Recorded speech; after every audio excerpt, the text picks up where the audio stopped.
سيد الأنبياء والمرسلين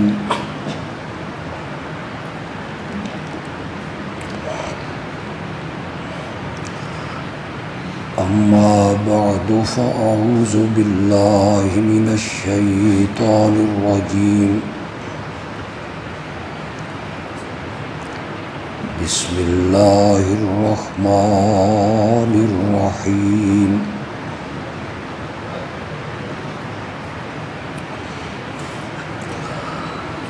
الله لا إله إلا هو الحي القيوم لا تأخذه سنة ولا نوم له ما في السماوات وما في الأرض من ذا الذي يشفع عنده إلا بإذنه يعلم ما بين أيديهم وما خلفهم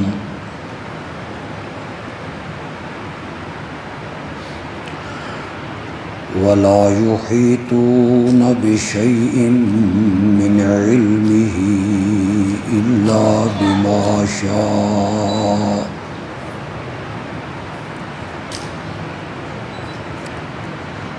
وسع كرسيه السماوات والأرض ولا يؤوده حفظهما وهو العلي العظيم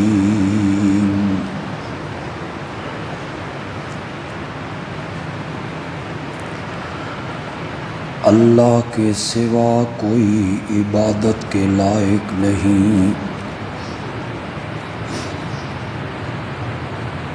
وہ زندہ ہے سب کو تھامنے والا،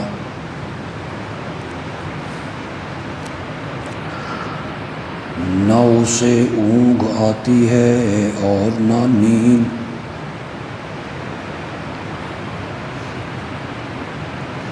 ہر اعتبار سے اسی کا ہے جو کچھ آسمانوں میں ہے اور اسی کا ہے جو کچھ زمین میں،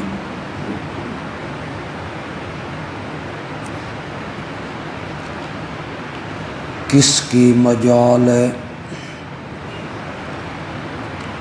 کہ وہ اس کے سامنے شفاعت کے لیے لب کھولے مگر اس کی اجازت سے، جانتا ہے جو کچھ مخلوق کے آگے ہے اور جو کچھ ان کے پیچھے،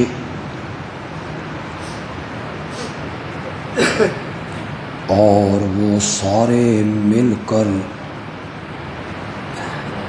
اس کے علم میں سے کسی حقیر چیز کا بھی احاطہ نہیں کر سکتے مگر جو وہ چاہے۔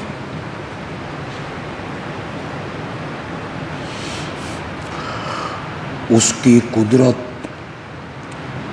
آسمانوں میں اور زمین میں وسیع ہے،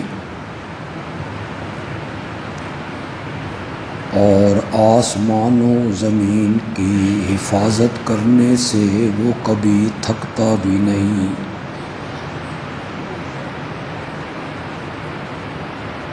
اور وہ بلند و بالا ہے، عظمتوں والا۔ اللہم صلی علی سیدنا و مولانا محمد وعلى آل سيدنا ومولانا محمد وبارك وسلم ثم صل عليه۔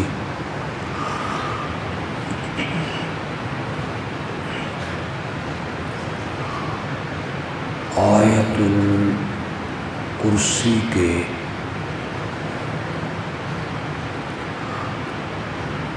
دعوی پر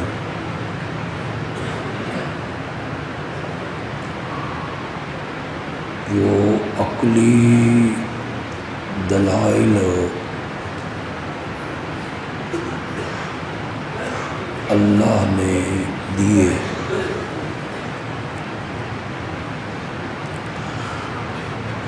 ان میں سے چوتھی دلیل پر ہماری گفتگو جاری ہے۔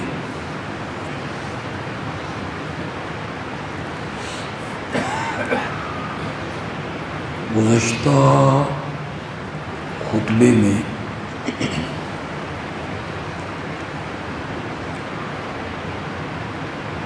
اس چوتھی دلیل کا مثبت پہلو ہے، اس پر گفتگو ہوئی۔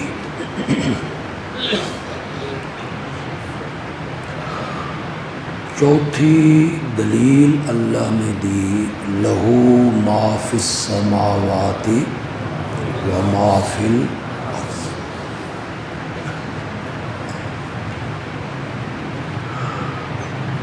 زمین و آسمان کی ہر چیز میری ہے،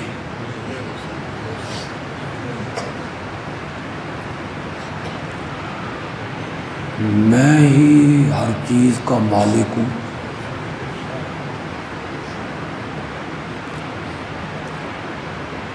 میں ہی قادر ہوں،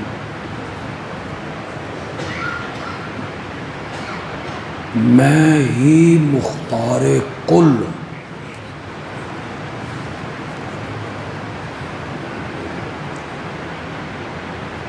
سارے اختیار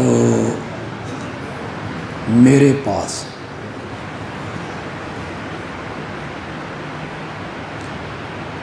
جب مالک میں ہوں، مختار میں ہوں، قادر میں ہوں، قدیر میں ہوں، تو پھر میرے دعوے کو تسلیم کرو، اللہ لا الہ الا ہو۔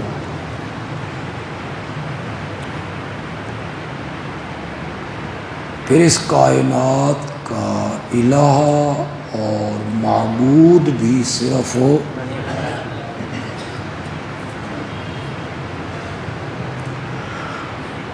اس کا اثباتی پہلو گزشتہ خطبے میں بیان ہو۔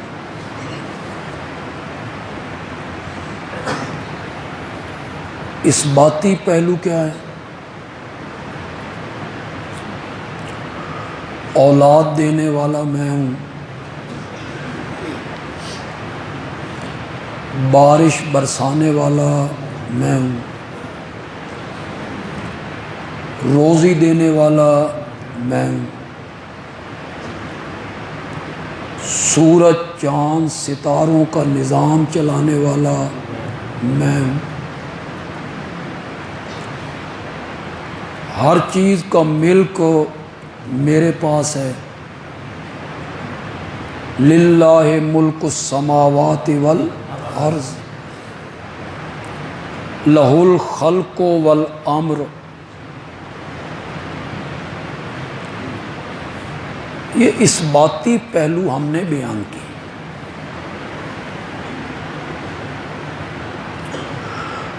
یہ جو اثباتی پہلو ہے نا،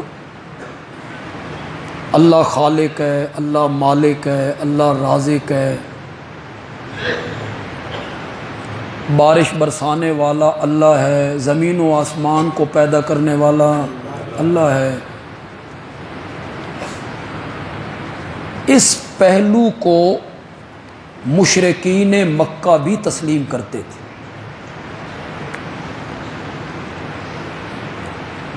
جن لوگوں میں میرے نبی مبعوث ہوئے وہ لوگ دہریے نہیں تھے، رب کے منکر بھی نہیں تھے. ان تمام صفات کے مشرکین مکہ کیا تھے؟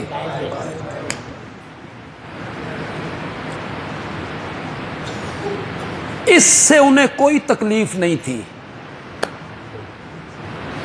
میرے آقا ساری زندگی یہ بیان کرتے رہتے نا، مالک اللہ ہے، مختار اللہ ہے، قادر اللہ ہے، عالم الغیب اللہ ہے، حاجت روا اللہ ہے. کسی مشرک کو بھی تکلیف ہو، کیوں؟ اس کے وہ کیا تھے؟ آپ قرآن پاک پڑھیں، چونکہ لوگوں کو قرآن کے قریب لانے کی کوشش نہیں ہوتی، الٹا منع کیا جاتا ہے بھئی اس کا ترجمہ نہیں پڑھنا، اس کو سمجھ کے نہیں پڑھ، اس کے ختم کروانے ہیں. دنیا کی کوئی کتاب بغیر سمجھے نہیں پڑھی جاتی. یہ آپ کے جتنے نصاب ہیں، لا کا ہے،